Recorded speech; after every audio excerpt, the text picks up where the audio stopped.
Diberikan kepada kita kesehatan sehingga di pagi hari yang indah ini, di tempat yang mulia ini, kita bisa berjumpa, bisa bermuajahah, bisa bersilaturahim, dan bisa menuntut ilmu. Semua adalah jalan kebaikan.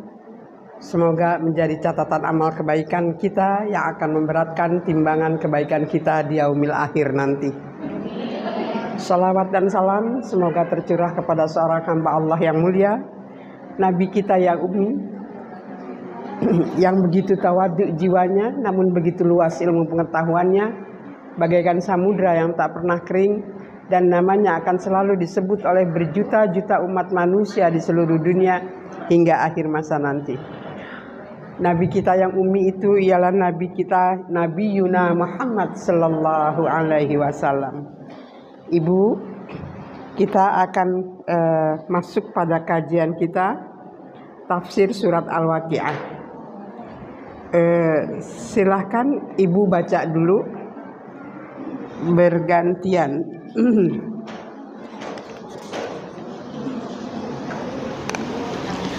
Ibu baca dulu Bu, bergantian sampai ayat berapa ya? Sampai jam 11 ya? Ya. Terima kasih Pak Mumin, boleh dibantu.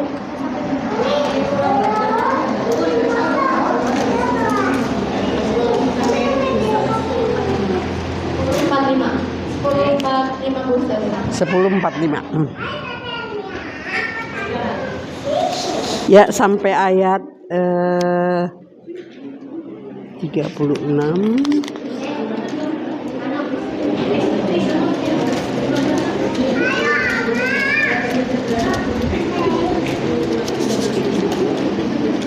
Sampai ayat 36, Bu. Baca, saya gantian.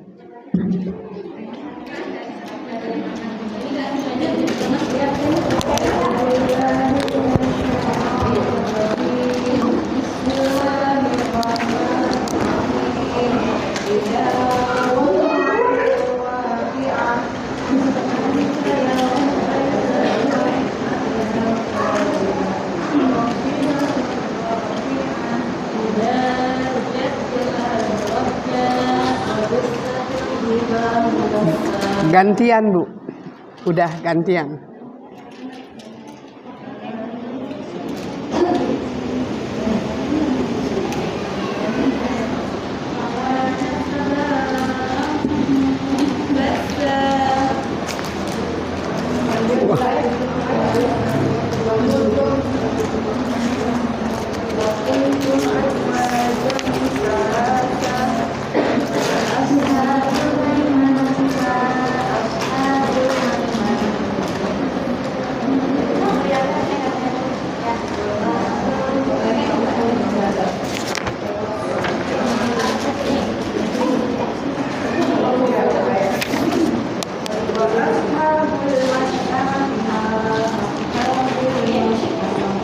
Sampai ayat 73 ya Bu ya.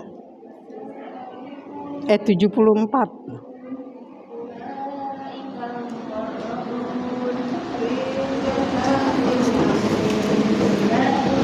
Ibu sampai ayat 74 Bu.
minal awwalin wa thullatun minal akhirin.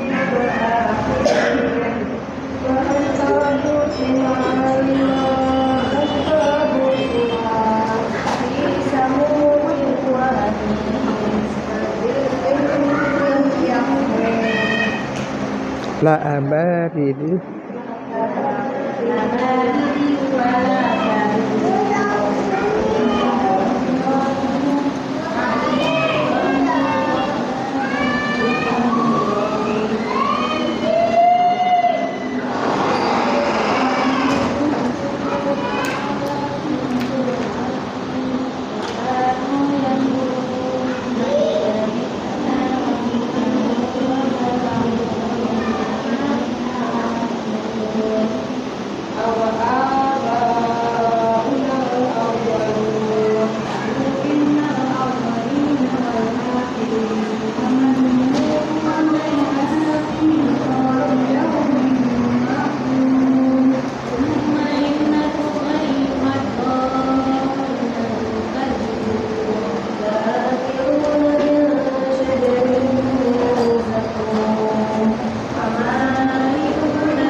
Nah,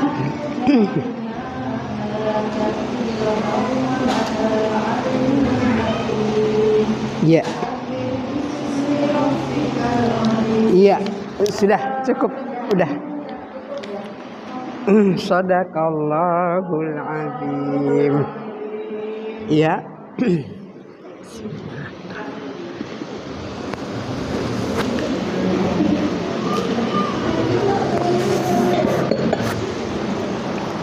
A'udzu billahi minasyaitonir rajim.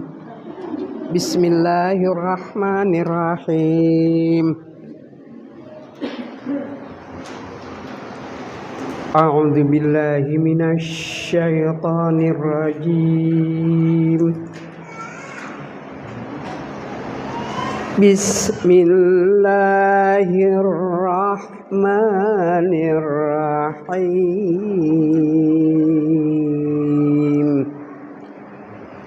Idza waqa'atil waqi'ah laisa liwaqa'atiha kadhibah khafidatur rafi'ah idza rujjatil ardu rajjaw wa bussatil jibalu bassa.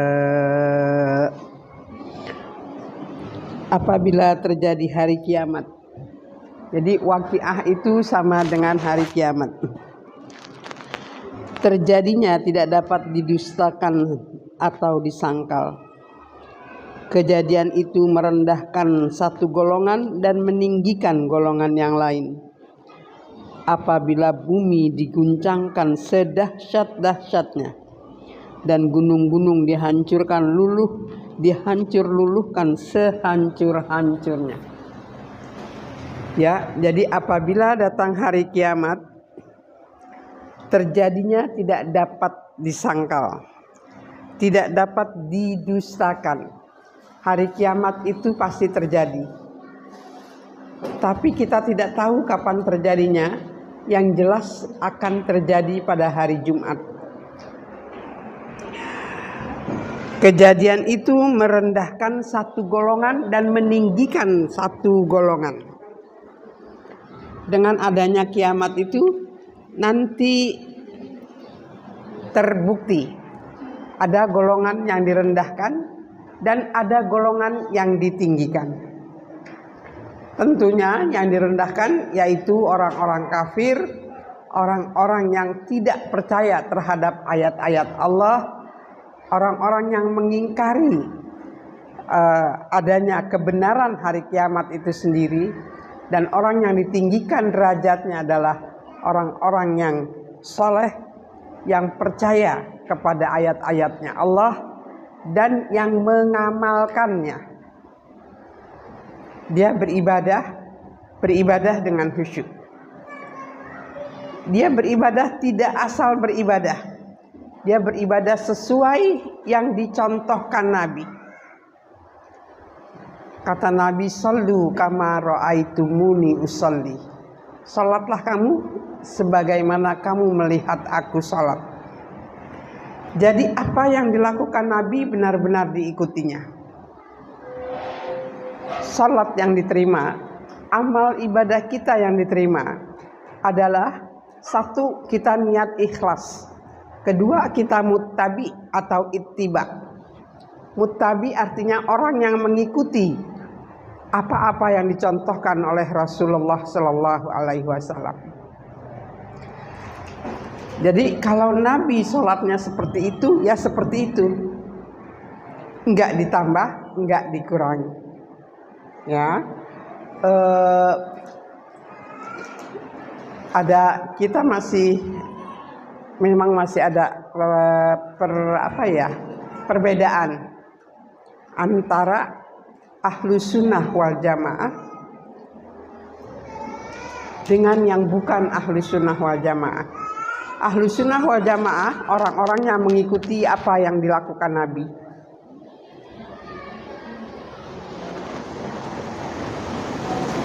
Apabila bumi diguncangkan sedahsyat-dahsyatnya dan gunung-gunung dihancur luluhkan sehancur-hancurnya, maka jadilah ia debu yang berterbangan. Jadi betapa dahsyatnya hari kiamat itu. Bumi digoncangkan segoncang-goncangnya. Gunung dihancurkan sehancur-hancurnya. Maka jadilah ia seperti debu yang berterbangan. Gunung yang begitu kokoh dihancurkan sehancur-hancurnya, seperti debu yang berterbangan. Kita lihat di surah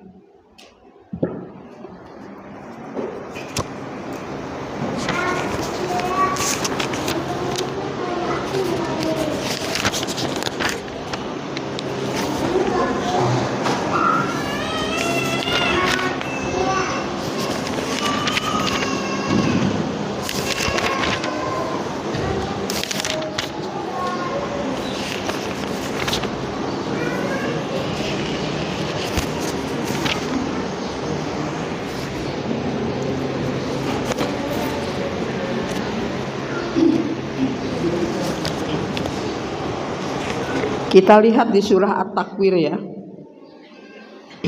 surah ke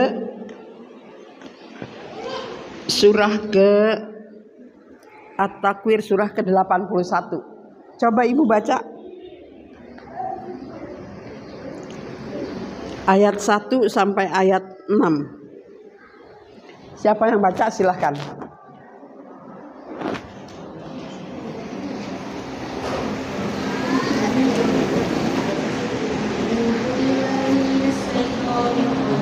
Iya.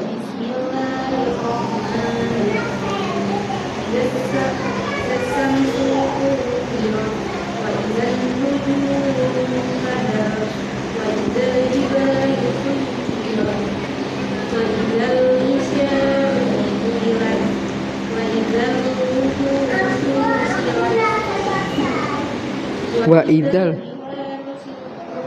Baca artinya, Bu. Apabila matahari digulung dan apabila bintang-bintang berjatuhan dan apabila gunung-gunung dihancurkan dan apabila uta-uta yang bumi dihancurkan atau tidak tergulung dan apabila binatang-binatang liar dikumpulkan dan apabila lautan dipanaskan. Iya. Begitu dahsyatnya hari kiamat. Dan apabila matahari digulung dan apabila bintang-bintang berjatuhan. Bintang-bintang itu kelihatannya kecil ya Bu ya, tapi dia satelit. Kalau dia jatuh satu aja bisa menghanguskan bumi. Nah kalau bintang-bintang ini berjatuhan, gimana hancurnya bumi? Dan apabila gunung-gunung dihancurkan, dan apabila unta-unta yang bunting dibiarkan, tidak diurus, karena masing-masing udah ngurus diri sendiri, udah nggak bisa ngurusin yang lain, masing-masing udah membawa dirinya sendiri. Jadi betapa hebatnya hari kiamat itu, dan itu pasti terjadi. Menurut hadis Nabi bersabda begini, setelah hari kelahiranku, maka umur dunia tidak lebih dari 1500 Hijriah. Sekarang sudah 1446 Hijriah. Berarti kalau menurut hadis Nabi, kiamat akan terjadi 54 tahun lagi. Kita mungkin udah nggak ada ya Bu ya, udah dipanggil sama Allah. Tapi anak cucu kita ngalamin. Tapi orang-orang muslim nanti dimatikan Bu. Jadi peristiwa kiamat itu ada beberapa bagian, ada 10 episode. Jadi pertama itu zaman kerasulan, yaitu zaman Nabi. Kedua, disitulah zaman yang paling aman, karena Nabi masih hidup. Ada pertanyaan apa aja langsung ke Nabi. Ada persoalan apa lagi, apa aja langsung bertanya kepada Nabi, ayatnya pasti turun. Paling aman orang hidup di zaman Nabi. Kemudian setelah itu zaman para sahabat, Abu Bakar, Umar, Utsman, Ali. 4 sahabat ini kata Nabi, setelah aku tidak ada, ikutlah 4 sahabatku ini. Disuruh kita mengikutinya, yaitu Abu Bakar, Umar, Utsman, dan Ali. Nah, setelah mereka wafat, digantikan oleh zaman kerajaan. Zaman kerajaan, zaman Muawiyah ya. Waktu zaman Abu Bakar, sebelum Abu Bakar meninggal, sebelum Nabi meninggal, Abu Bakar udah sering menggantikan Nabi sebagai imam. Ketika Nabi mulai sakit-sakitan, Nabi sering meminta Abu Bakar menjadi imam sholat. Nabi menjadi makmum. Artinya secara tidak langsung Nabi sudah menunjuk Abu Bakarlah pengganti dia nanti kalau dia meninggal. Nah ketika Nabi meninggal, Abu Bakar dinobatkan, dibaiat untuk menjadi khalifah. Umurnya cuma beda 1,5 tahun dengan Nabi.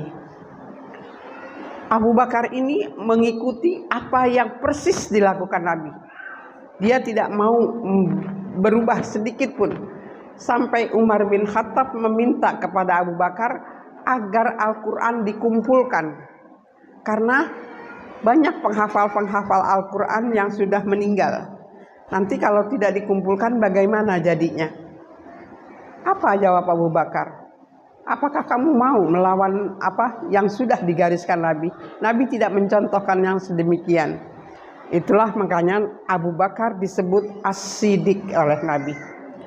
Artinya yang selalu membenarkan apa yang dilakukan Nabi, apa yang dikatakan Nabi, apa yang diperbuat Nabi, itulah yang diikutin.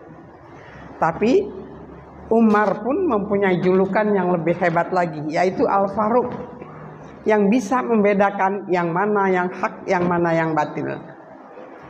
Umar melihat ke depan, kalau nanti para pembaca Al-Quran, para penghafal Al-Quran sudah meninggal, Al-Quran belum dibukukan, mana pegangan untuk umat Islam?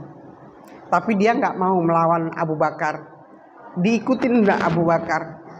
Abu Bakar sama meninggalnya umur 63 tahun, sama dengan Nabi persis. Makanya Nabi waktu masih hidup bilang, kalau ada Nabi setelah aku, pastilah Abu Bakar orangnya. Nabi sampai mengatakan begitu. Karena misalnya dia tahu Nabi itu kalau ke pasar lewat sini, ya lewat situ dia, nggak mau lewat jalan lain. Itu Abu Bakar. Nabi pernah bertanya ketika berjalan di samping Abu Bakar dan Umar, wahai Abu Bakar, kapan kamu melakukan sholat witir? Abu Bakar menjawab, aku melakukan sholat witir setelah sholat Isya. Terus Nabi bertanya kepada Umar, wahai Umar, kapan kamu melakukan sholat witir? Umar menjawab, aku melakukan sholat witir sebagai penutup sholat tahajudku. Jadi setelah sholat tahajud 8 rakaat, dia sholat witir 3 rakaat. Apa jawab Nabi? Engkau Abu Bakar adalah orang yang berhati-hati sekali, dan engkau Umar adalah orang yang percaya diri. Kenapa? Karena sholat sunat yang tidak pernah ditinggalkan Nabi ada 2. Sholat sunat sebelum subuh, sholat sunat fajar, soal 2 rakaat sebelum subuh, yang dikatakan di dalam hadis 2 rakaat sebelum subuh. Sama juga kita mendapatkan dunia dan seisinya. Kita paling kaya kalau kita melakukan sholat sunat fajar, kitalah orang paling kaya, karena kita mendapatkan seluruh dunia dengan segala isinya. Kemudian sholat sunat kedua yang tidak pernah ditinggalkan oleh Nabi, sholat sunat witir. Itulah makanya Abu Bakar melakukan sholat sunat witir sesudah Isya, karena dia khawatir kalau dia nanti waktu tidur dipanggil oleh Allah, tidak bangun lagi. Jadi kalau dia bangun, dia tinggal sholat tahajud aja, nggak sholat witir lagi. Tapi Umar percaya dirinya begitu kuat, kata Nabi. Dia melakukan sholat witir sesudah sholat tahajud. Jadi dua-duanya boleh kita lakukan. Kita mau ikut Abu Bakar apa mau ikut Umar, silahkan. Yang penting jangan kita tinggalkan sholat itu.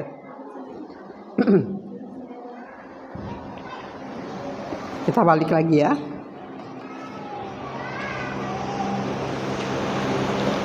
Wa ashabul maimanah ma ashabul maimanah, wa ashabul masy'amah ma ashabul masy'amah. Maka jadilah ia debu dan kamu menjadi 3 golongan. Wa kuntum azwajan salasah, dan kamu menjadi 3 golongan.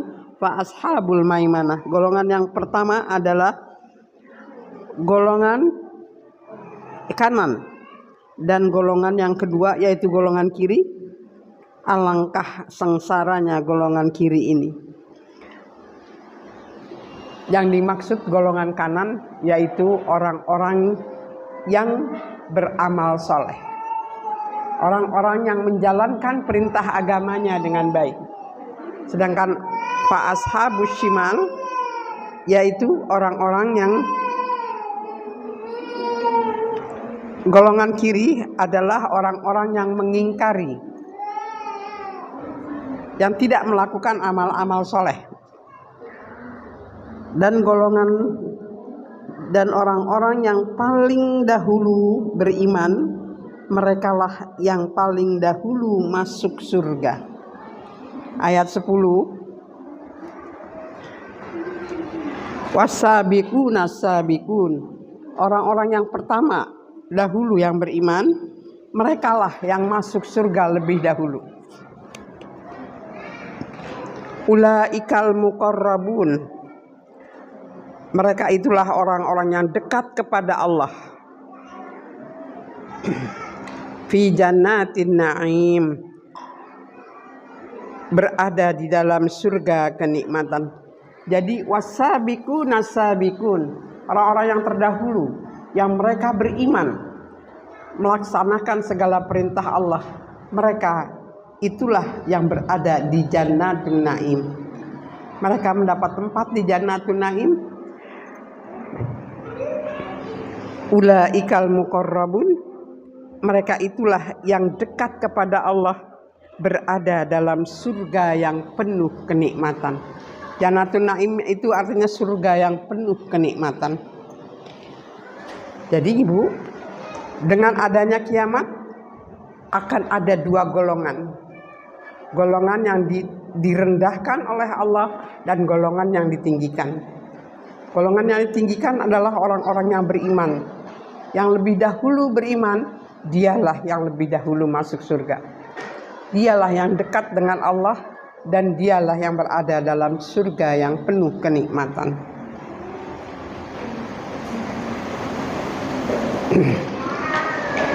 Wa qalilum minal akhirin wa ala sururim maudunah muttaqiina 'alaiha mutaqabilin. Segolongan besar dari orang-orang yang terdahulu dan segolongan kecil dari orang-orang yang kemudian, mereka berada di atas dipan-dipan yang bertahtakan emas dan permata. Mereka bersandar di atasnya berhadap-hadapan.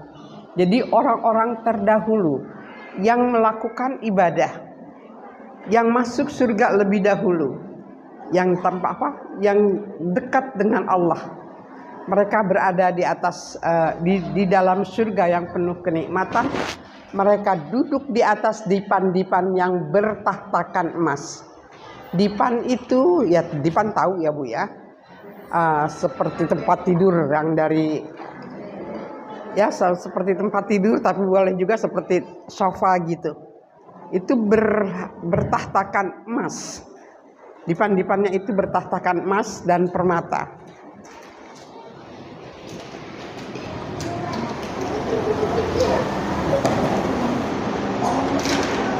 Mereka berada di dipan-dipan yang bertahtakan emas dan permata.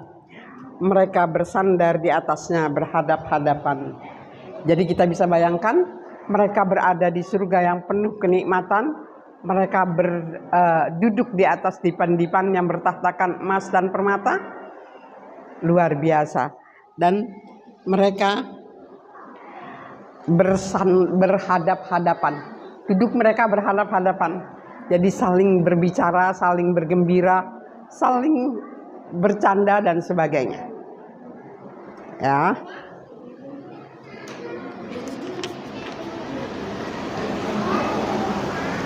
Yatufu alaihim wildanu mukhalladun.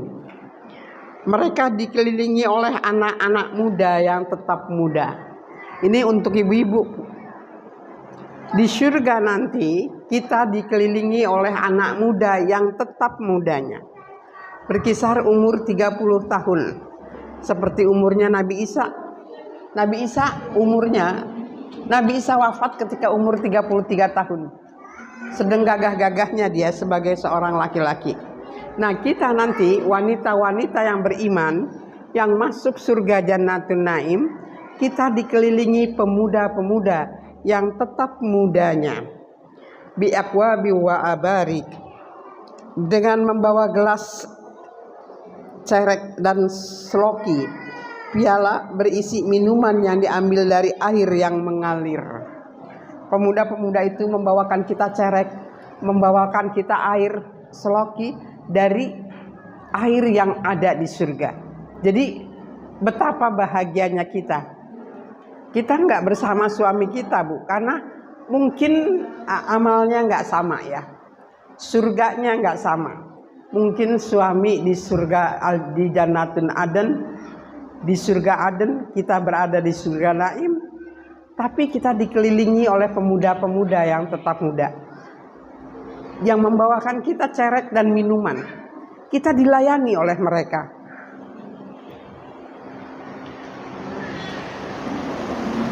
la yasudduna anha wa la yunzifun wa fakihatum mimma yatakhayyarun wa lahmi tairim mimma yashtahun.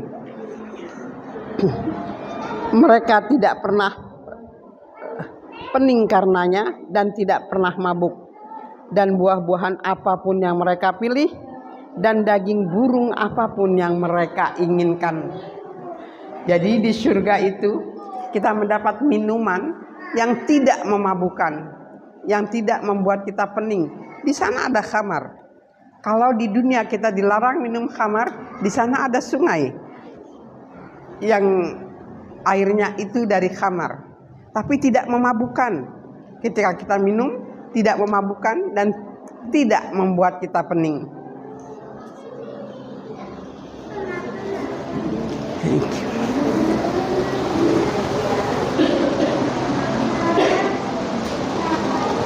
Kita makan buah-buahan yang mereka pilih, dan buah-buahan apapun, apa saja yang mereka pilih, dan daging burung apapun yang mereka inginkan.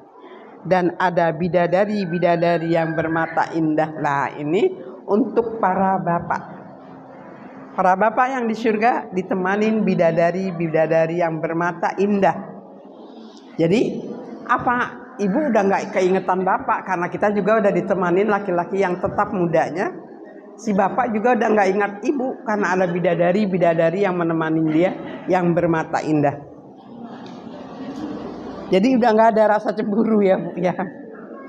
Jadi jangan kan ada orang yang berkata kalau suaminya meninggal dia nggak kawin lagi, nanti dia ketemu di surga. Kalau amalnya nggak sama, yang belum tentu juga satu surga. Tapi di dalam surah At-Tur ayat 21 kita bisa berkumpul bersama suami, bersama anak cucu kita di surga. Coba baca ayat surah At-Tur ayat surah 52 ayat 21. Surah 52.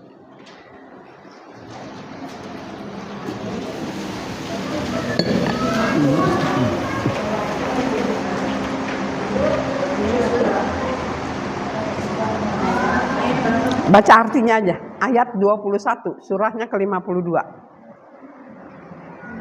Dan orang-orang yang beriman beserta hukum mereka yang mengikuti mereka dalam keimanan, kami pertemukan mereka dengan anak cucu mereka di dalam surga. Iya. Dan kami tidak mengurangi sedikit pun pahala amal kebajikan mereka. Iya. Setiap orang terikat dengan apa yang dikerjakan. Iya. Dan orang-orang yang beriman diikuti oleh anak cucunya dengan iman yang ikhlas. Mereka akan kami pertemukan di surga. Tidak ada sedikit pun dikurangi pahalanya. Mereka mendapatkan kenikmatan sesuai dengan apa yang mereka kerjakan. Jadi apa yang kita lakukan di dunia, itulah yang kita dapat. Kalau kita bisa mengajarkan anak cucu kita dengan keimanan yang benar, nanti kita bisa bertemu di surga dengan mereka, dengan anak cucu kita seperti kita hidup di dunia. Ya. Jadi jangan apa ya? Jangan takut.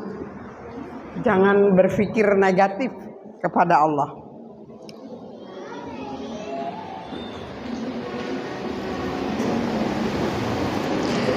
Dan ada bidadari-bidadari yang bermata indah, laksana mutiara yang tersimpan baik, sebagai balasan atas apa yang mereka kerjakan. Di sana mereka tidak mendengar percakapan yang sia-sia maupun yang menimbulkan dosa. Ini buat bapak-bapaknya, mereka ditemani bidadari yang bermata indah, bagaikan mutiara yang tersimpan rapi. Ya. Bagaikan mutiara yang tersimpan baik sebagai balasan atas apa yang mereka kerjakan. Di sana mereka tidak mendengar percakapan yang sia-sia dan juga tidak menimbulkan dosa. Illa qilan salama salama. La yasma'una fiha lagwa walaki. Mereka tidak mendengar perkataan yang sia-sia. Illa qala salaman salama. Kecuali perkataan selamat dan selamat. Tetapi mereka mendengar ucapan salam, dan golongan kanan, alangkah mulianya golongan kanan itu. Mereka berada di atas pohon bidara yang tidak berduri dan pohon pisang yang bersusun-susun buahnya. Ternyata pohon pisang ada di surah Al-Waqiah. Berarti pohon pisang ada di surga nanti.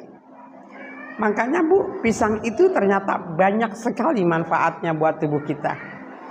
Dia bisa membuat kita, dia punya zat pati yang mengenyangkan kita, tapi dia tidak menggemukkan kita. Itu pisang. Maka kalau ibu mau diet, misalnya pagi makan pisang Ambon 2, udah cukup. Zat patinya bagus. Dia mengandung, dia bisa membuat kita bisa mempunyai tenaga, tapi kita enggak akan gemuk. Ya.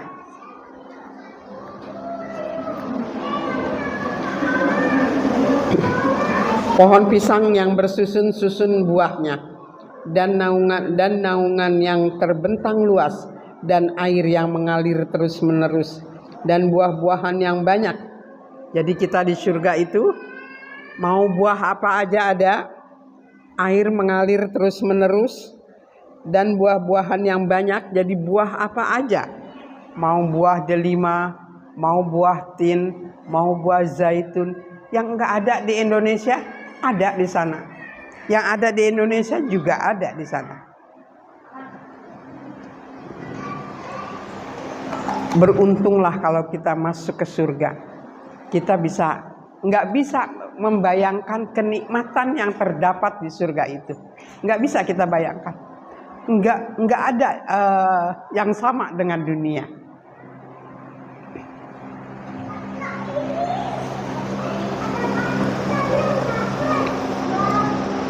Yang tidak berhenti-henti buahnya dan tidak terlarang mengambilnya.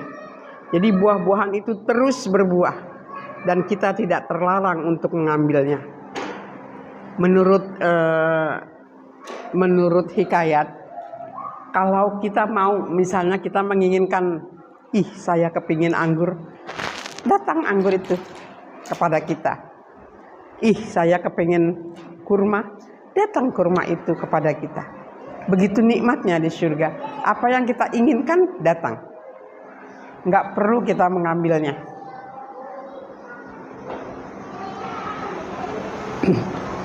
Yang tidak berhenti-henti berbuah dan tidak terlarang mengambilnya. Dan kasur-kasur yang terbaik lagi empuk. Kami menciptakan mereka bidadari-bidadari itu secara langsung. Lalu kami jadikan mereka perawan-perawan yang penuh cinta dan sebaya umurnya. Ya, bagaimana suami kita mau ikut kita, mau ingat kita, Bu? Di sana ada bidadari-bidadari bermata indah, perawan-perawan yang bagaikan mutiara. Sementara kita udah apa? Kita nggak tua sih, Bu. Di surga nggak ada nenek-nenek, nggak ada kakek-kakek. Semuda lagi ya. Jadi Nabi pernah berjalan, dia melihat nenek-nenek terus kata Nabi begini, "Nek, kasihan deh, di surga nanti nggak ada nenek-nenek." Nangis si nenek. Ya, buat apa saya sholat, buat apa saya ibadah kalau di surga nggak ada nenek-nenek? Ya nenek-neneknya jadi muda lagi. Semua kira-kira berusia umur 30-an. Yang laki-laki, yang perempuan, semua sama mudanya. Jadi kita bisa bayangkan gimana kalau kita di surga. Makanya rajinlah ibadah. Dan ibadah yang paling bagus yang tadi saya katakan, ikhlas, semata-mata karena Allah, dan muttabi, mengikuti apa yang dicontohkan Rasulullah. Kalau yang tidak dicontohkan ya nggak usah diikut. Kami menciptakan mereka bidadari-bidadari itu secara langsung, lalu kami jadikan mereka perawan-perawan yang penuh cinta sebaya umurnya. Untuk golongan kanan, segolongan besar dari orang-orang yang terdahulu, dan segolongan besar pula dari orang-orang yang kemudian. Fa ashabul yamin ma ashabul yamin. Dan orang-orang yang golongan kanan, ashabul yamin itu golongan kanan. Fa ashabul yamin, maka orang-orang golongan kanan itu adalah sebagian besar dari orang-orang yang terdahulu dan sebagian pertama di surah Al-Waqiah ayat pertama dikatakan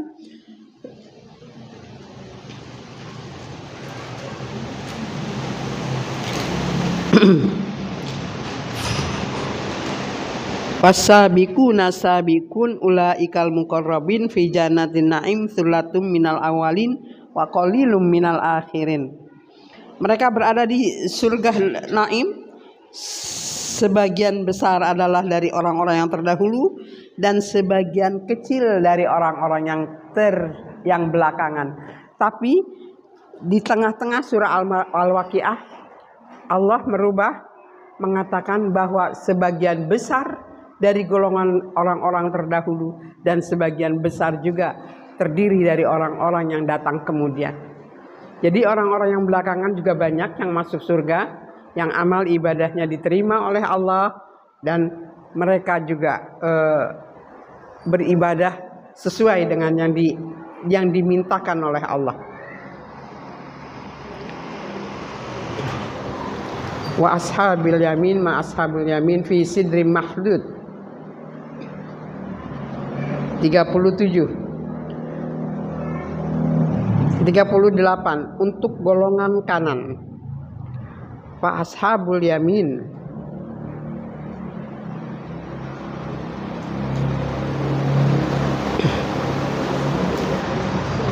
di ashabul yamin thullatum minal awwalin wa thullatum minal akhirin. Dan orang-orang yang berada di golongan kanan segolongan besar dari orang-orang yang terdahulu dan segolongan besar pula dari orang-orang yang belakangan. Jadi insya Allah kita juga masuk golongan besar yang masuk ke surga. Karena segolongan besar dari golongan orang-orang yang terdahulu dan segolongan besar dari orang-orang yang datang kemudian.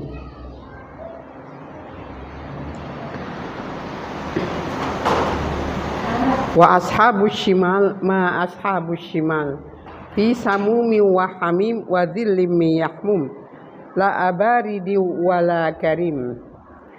Dan golongan yang kiri, alangkah sengsaranya golongan kiri itu. Mereka dalam siksaan angin yang sangat panas dan air yang sangat mendidih.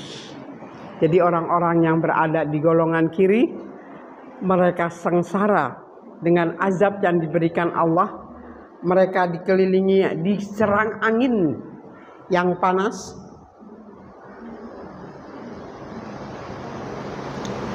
Dalam siksaan angin yang sangat panas dan air yang mendidih. Ini golongan kiri ya Bu. Angin yang sangat panas. Gimana kalau ada angin membawa cuaca seperti bara api dan air yang mendidih? Itulah golongan kiri.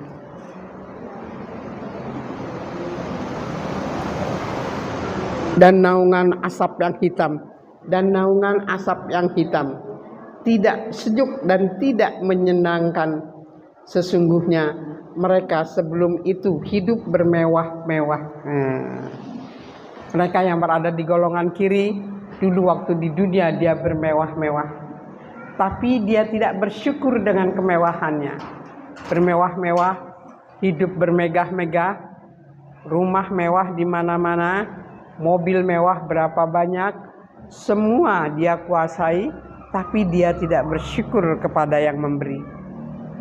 La in syakartum la azidannakum wala in kafartum inna adzabi lasyadid. Kata Allah, jika kamu bersyukur atas nikmat yang aku berikan kepadamu, maka akan aku tambah nikmatku padamu. Tapi ingat, jika kalian kufur atas nikmatku, maka sesungguhnya azabku amat pedih. Inilah azab orang yang bermegah-megah ya. Dari 38 dari golongan kiri. dan golongan dari 40 dari golongan kiri. Alangkah sengsaranya golongan kiri itu. Mereka dalam siksaan angin yang sangat panas dan air yang sangat mendidih dan naungan asap yang hitam, tidak sejuk dan tidak menyenangkan.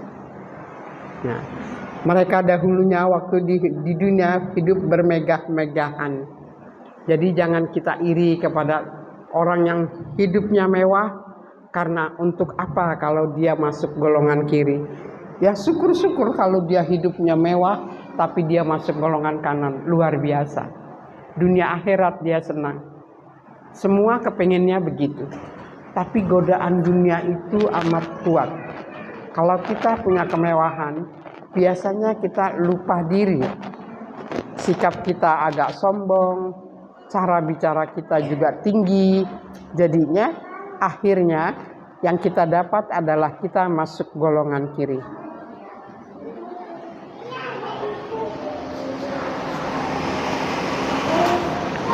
Mereka dalam siksaan sesungguhnya mereka sebelum itu adalah hidup bermewah-mewah dan mereka terus-menerus mengerjakan dosa yang besar.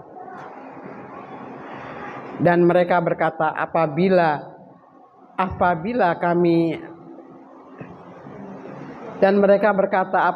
kami sudah mati menjadi tanah dan tulang belulang, apakah kami benar-benar akan dibangkitkan kembali? Dia ngejek. Dia tidak percaya bahwa kalau dia mati nanti dia akan dihidupkan kembali. Kata dia kan udah mati, udah jadi tanah, udah jadi tulang belulang, mana mungkin dihidupkan lagi. Dia lupa, dulunya dia nggak ada, tapi Allah menciptakannya. Kan mudah aja bagi Allah. Dulu kita nggak ada, diciptakannya jadi ada. Ya kalau nanti kita juga dimatikan, dia bisa lagi menghidupkan kita. Kalau menurut hadis nanti yang pertama, kan tulang ekor kita itu, yang pertama disiram sama air hujan, tulang ekor kita lama-lama tumbuh lagi. Paha, tumbuh kaki, tumbuh badan, tumbuh semua dari tulang ekor itu. Makanya kalau ibu bersihin ayam, ibu beli ayam, ibu potong ayam, itu belakangan aja tulang ekor apa tuh namanya? Tunggir ya. Itu berutu. Itu jangan itu belakangan aja, karena kalau dia duluan, kalau yang lain belum dibersihin, dia udah dibersihin, nanti dia tumbuh lagi. Tapi kalau dia belakangan nggak apa-apa. Nah, ya, jadi nanti kita dibangkitkan dengan cara begitu. Tulang tunggir kita itu disiram air hujan, nanti tumbuh pantat kita, tumbuh paha kita, tumbuh lagi semua seperti semula.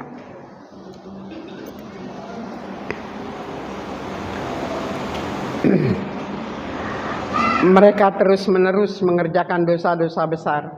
Dan mereka berkata, apabila kami sudah mati menjadi tanah dan tulang belulang, apakah kami benar-benar akan dibangkitkan kembali? Apakah nenek moyang kami yang terdahulu dibangkitkan pula?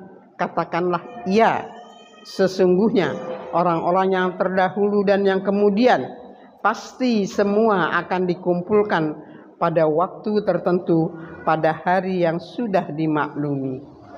Jadi semua akan dibangkitkan, baik nenek kakek kita, nenek buyut kita, semua pada waktunya akan dibangkitkan. Nanti yang pertama, semua ketika sangkakala kedua ditiupkan, mayat-mayat di dalam kubur pada bangkit menuju padang mahsyar. Mereka berjalan dalam keadaan telanjang. Semua dalam keadaan telanjang, tapi masing-masing nggak menyadari. Masing-masing udah sibuk sama dirinya sendiri karena begitu hebatnya siksaan padang mahsyar, yang matahari katanya 1 jengkal di atas kepala kita, sehingga ada orang yang keringatnya sampai mata kaki, ada yang sampai betis, ada yang sampai paha, ada yang sampai pinggang, ada yang sampai leher dan kelelep sama keringatnya. Tergantung amal perbuatannya. Makanya Bu, kalau kita ingat ke sana, kita tidak bisa bermain-main dengan sholat. Kita tidak bisa bermain-main dengan ibadah. Karena hanya ibadah yang bisa menolong kita. Nggak ada yang lain. Anak bini kita masing-masing ngurusin diri sendiri. Di surah Abasa.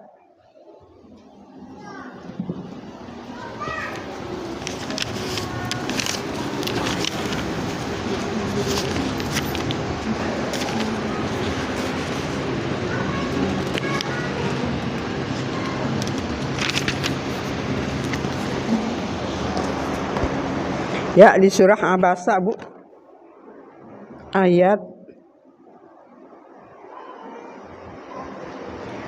Dari ayat 33. Ibu baca dari ayat 33 sampai 40. Baca surah Abasa dari ayat 33 sampai ayat 40.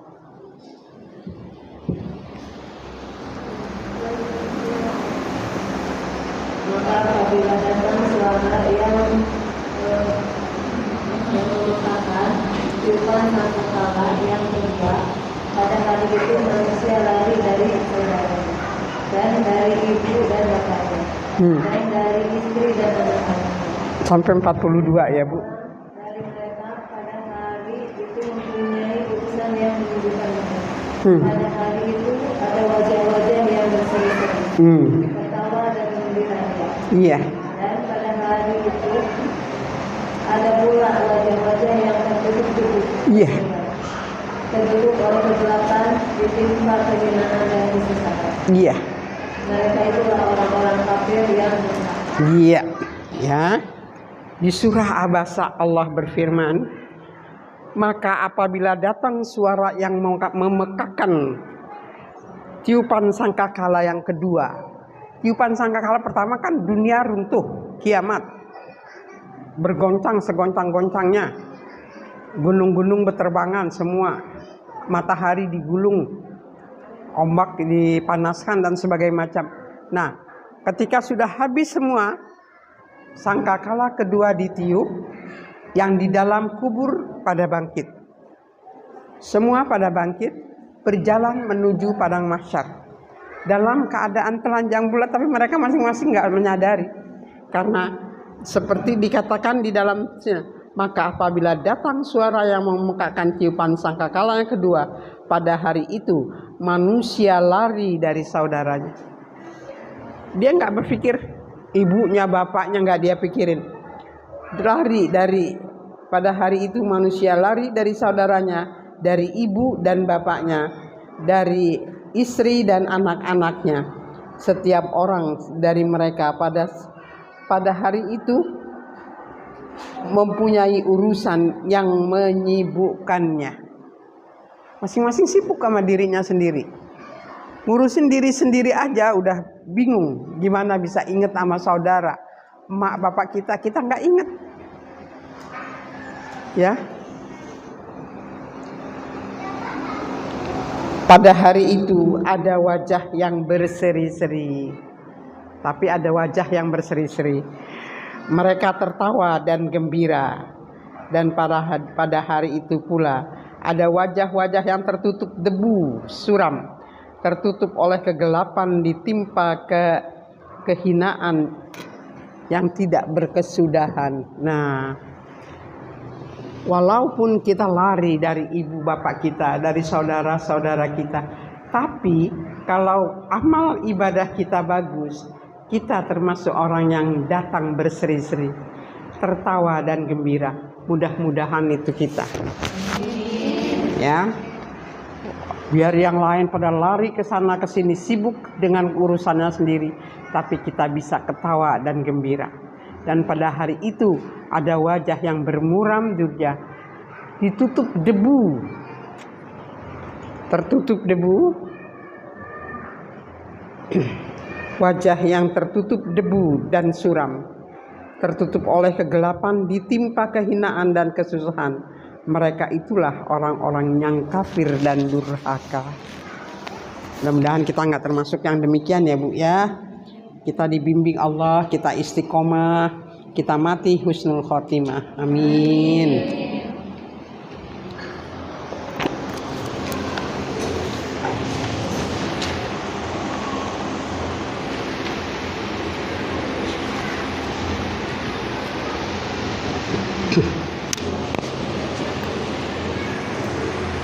Lima 51. Summa innakum ayyuhad-dhalunal mukadzibun. Kemudian sesungguhnya kamu wahai orang-orang yang sesat dan mendustakan pasti akan memakan pohon zakum, maka akan penuh perutmu dengannya. Setelah itu kamu akan meminum air yang sangat panas. Ini orang-orang yang durhaka Bu. Kita dikasih makan dari pohon zakum, pohon yang ada di neraka. Memakan pohon zakum, maka akan penuh perut kita dengan pohon itu. Setelah itu kamu akan meminum air yang sangat panas. Maka kamu minum seperti unta yang sangat kehausan. Minum air panas tapi kita seperti unta yang kehausan. Padahal mulut melepuh karena kepanasan, tapi begitulah siksaan Allah. Udah tahu panas, diminum lagi, seperti orang yang kehausan.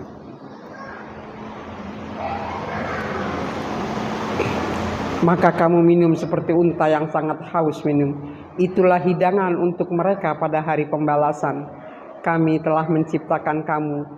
Mengapa kamu tidak membenarkan hari berbangkit?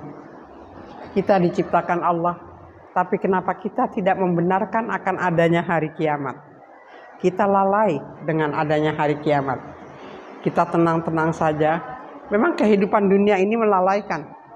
Coba deh Ibu, sholat aja jarang sekali kita sholat tepat waktu. Begitu azan langsung wudu langsung. Kadang-kadang lagi pas azan kita lagi tanggung masak, lagi goreng apa.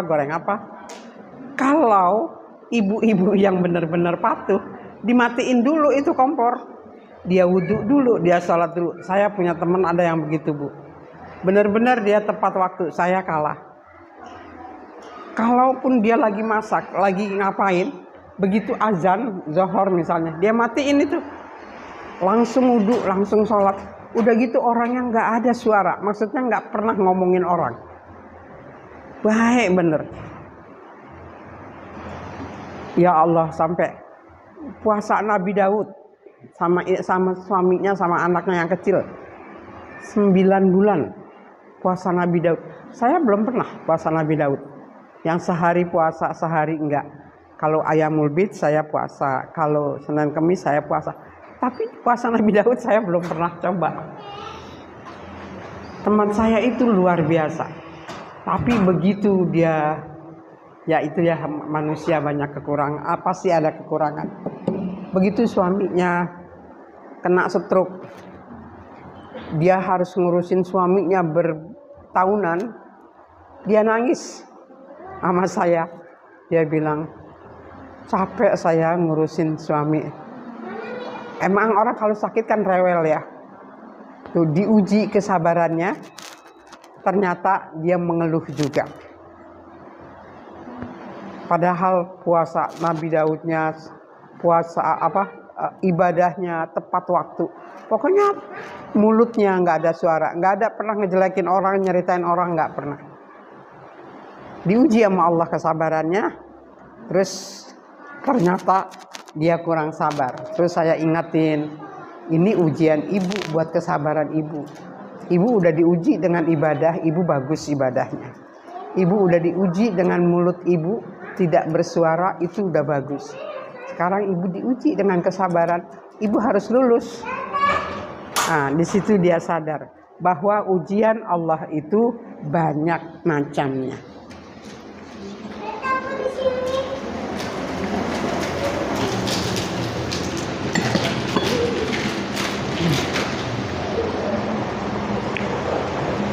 kami telah menciptakan kamu, mengapa kamu tidak membenarkan hari kebangkitan? Maka adakah kamu memperhatikan tentang benih manusia yang kamu pancarkan? Ditanya sama Allah. Maka adakah kamu perhatikan tentang benih manusia yang kamu pancarkan? Kamukah yang menciptakannya ataukah kami penciptanya? Manusia kan diciptakan dari sperma laki-laki ya Bu ya. Min nutfatin, summa min alaqatin, summa min mudghatin. Pertama, manusia diciptakan dari segumpal tanah, yaitu Adam. Ketika Allah menciptakan Adam dari segumpal tanah, dijadikan Adam. Setelah Adam diciptakan Hawa dari bagian tubuh Adam. Kalau di dalam Injil disebut wanita diciptakan dari tulang rusuk laki-laki sebelah kiri. Itu enggak benar. Kalau dalam Al-Quran, Hawa diciptakan dari sebagian tubuh Adam. Jadi kalau menurut Injil, perempuan itu diciptakan sejajar dengan suami. Dia bukan pembantu, dia mendampingi suami. Tapi di dalam Islam lebih hebat lagi. Istri adalah jantung hati suaminya. Karena dia diciptakan dari sebagian tubuh. Jadi dia sebagian tubuh suaminya ada di situ. Ya, jadi makanya kalau kita dengar laki perempuan diciptakan dari tulang rusuk laki-laki, itu tidak benar. Itu Injil yang mengatakan begitu. Tapi Al-Quran mengatakan perempuan diciptakan dari bagian tubuh laki-laki. Karena itu saling membutuhkan. Kami telah menentukan kamukah yang menciptakannya ataukah kami penciptanya, kata Allah.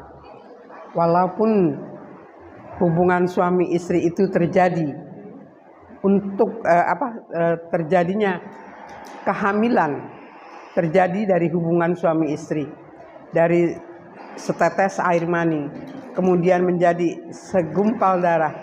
Segumpal darah menempel di dinding rahim, kemudian dibungkus dengan daging. Semua diceritakan di surah Al-Mu'minun. Coba surah ke-23. Ibu lihat surah ke-23.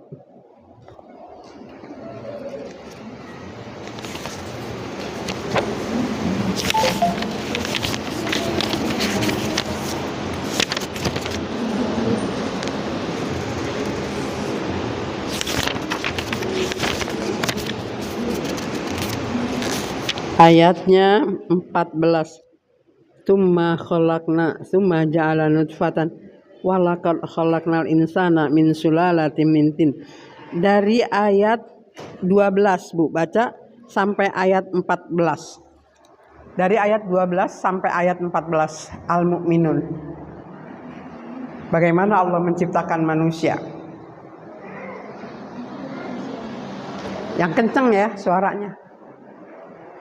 Dan sungguh kami telah menciptakan manusia dari saripati yang berasal dari tanah. Yeah. Kemudian kami menjadikannya air mani disimpan dalam tempat yang kukuh yaitu rahim. Iya. Kemudian air mani itu kami jadikan sesuatu yang melekat. Lalu sesuatu yang melekat itu kami jadikan segumpal daging. Dan segumpal daging itu kami jadikan tulang belulang. Lalu tulang belulang itu kami bungkus dengan daging. Yeah. Kemudian kami menjadikannya makhluk yang berbentuk lain. Yeah. Maha suci Allah, pencipta yang paling baik. Nah, Maha suci Allah, pencipta yang paling baik. Pertama diciptakan manusia dari tanah, yaitu Adam. Kemudian setelah Adam dan Hawa diturunkan ke bumi, diciptakannya manusia dari setetes air mani menjadi segumpal darah yang melekat pada dinding rahim. Dari segumpal darah menjadi segumpal daging dijadikan tulang belulang dan dibungkus lagi oleh daging, kemudian jadilah dia makhluk yang lain, makhluk yang sempurna, yaitu manusia. Dan di dalam hadis dikatakan 40 hari pertama dari segumpal setetes air mani menjadi segumpal darah. 40 hari kedua dari segumpal darah menjadi segumpal daging. 40 hari ketiga segumpal daging dijadikan tulang belulang dan dibungkus lagi dengan daging. Itu 40 hari ketiga. Kemudian Allah mengutus Jibril untuk meniupkan ruh ke dalam rahim ibunya, maka bergeraklah janin itu di dalam kandungan ibunya. 40 hari ketiga. Jadi berapa bulan itu? 40 hari pertama dari setetes mani menjadi darah. 40 hari kedua segumpal darah menjadi segumpal daging. Kemudian 40 hari ketiga segumpal daging diberikan tulang, dibungkus lagi dengan daging. Jadi berapa bulan itu? 4 bulan. Ditiupkan ruh oleh malaikat Jibril, dan makanya setelah 4 bulan bergerak kandungan ibu. Ya kan, Bu?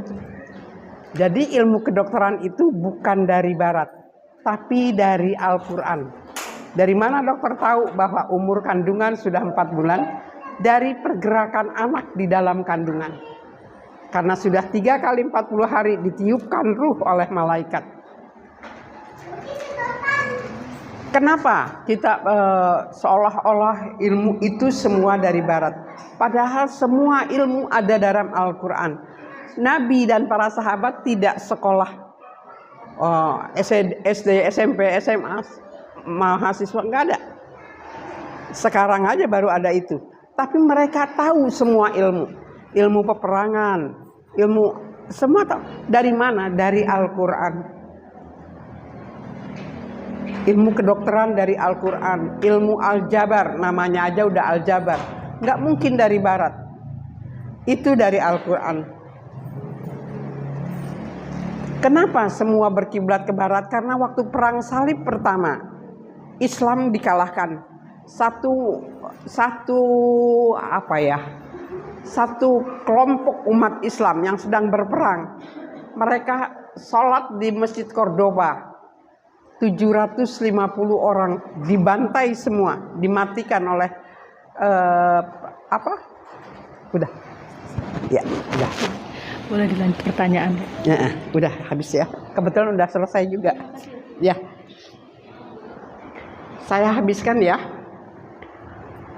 Telah menentukan kematian masing-masing kami, dan kami tidak lemah untuk menggantikan kamu dengan orang-orang yang seperti kamu di dunia dan membangkitkan kamu kelak di akhirat dalam keadaan yang tidak kamu ketahui. Dan sungguh kamu telah tahu penciptaan yang pertama, mengapa kamu tidak mengambil pelajaran? Pernahkah kamu memperhatikan benih yang kamu tanam?